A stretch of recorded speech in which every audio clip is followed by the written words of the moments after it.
Joe Williams made headlines as a young Wiradjuri man, making it big in the NRL.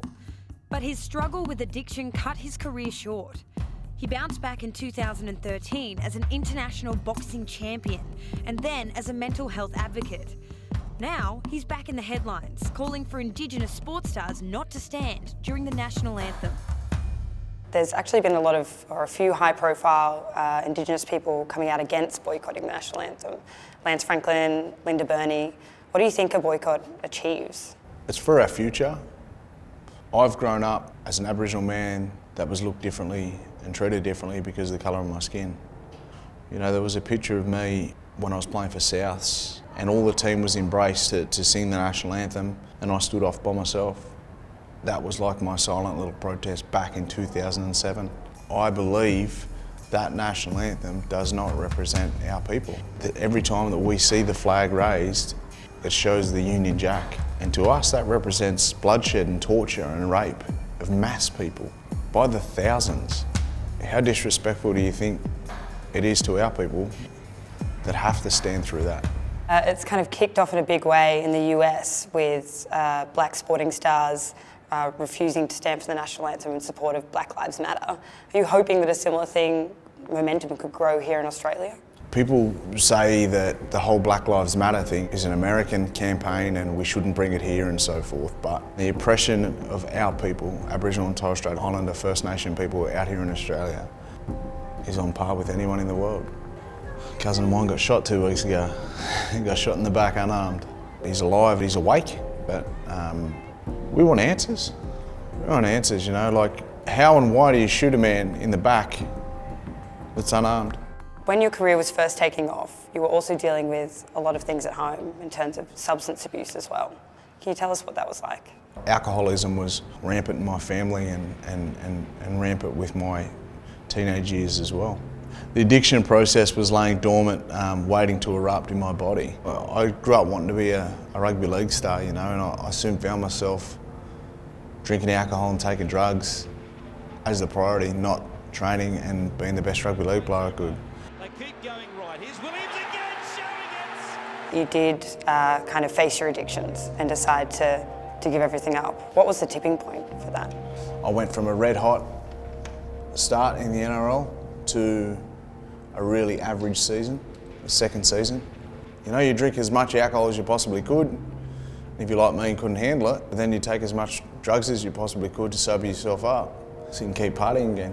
My life was either going to end up in jail or dead. I had to make a decision to smarten it up pretty fast because I was damaging all the people around me. I was losing my family, I was pushing everyone away from me, and I made the decision to give away alcohol and drugs. How did that feel to be clean? 11 years later, I still battle it. Something that'll never go away from me. You were diagnosed with bipolar disorder a year after you gave up NRL. What was it like finding out that you had a mental illness? It makes sense. The alcohol and drugs were more a mask for what was going on inside my head mentally. Dialogue that tells me I'm not good enough every day. Questions every single decision I make. I'll be honest, boxing saved my life. The day I walked into a boxing gym and I started training, I started to learn how to defeat my demons in my head. Because you give up in a boxing ring, you get beat, you get knocked out, or you lose your teeth. I like my teeth. But mental health, you give up in your mental health and your battles and the grind of it daily, you end up dead. 2012, you did try to take your own life. What was happening in your world around then? A few things. I went through a marriage breakdown probably 18 months, 2 years before, but I went through another relationship breakdown as well.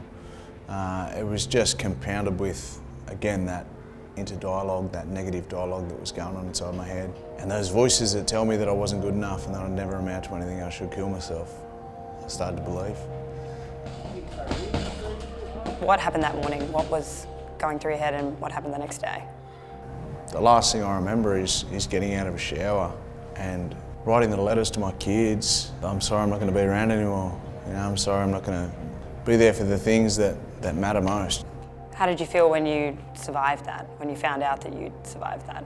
I made a decision that every day I opened my eyes, I get to make a positive impact on somebody's life. I realised I was pretty lucky. What's actually keeping you holding on right now every day? Aboriginal culture.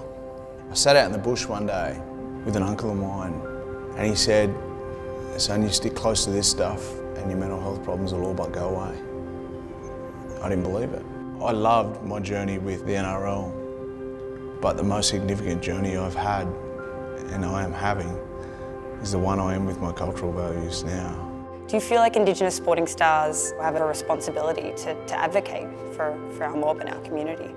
I don't think they have a responsibility to do it because, you know what, they're not politicians, they're sports stars. I'm lucky I wanted to be both.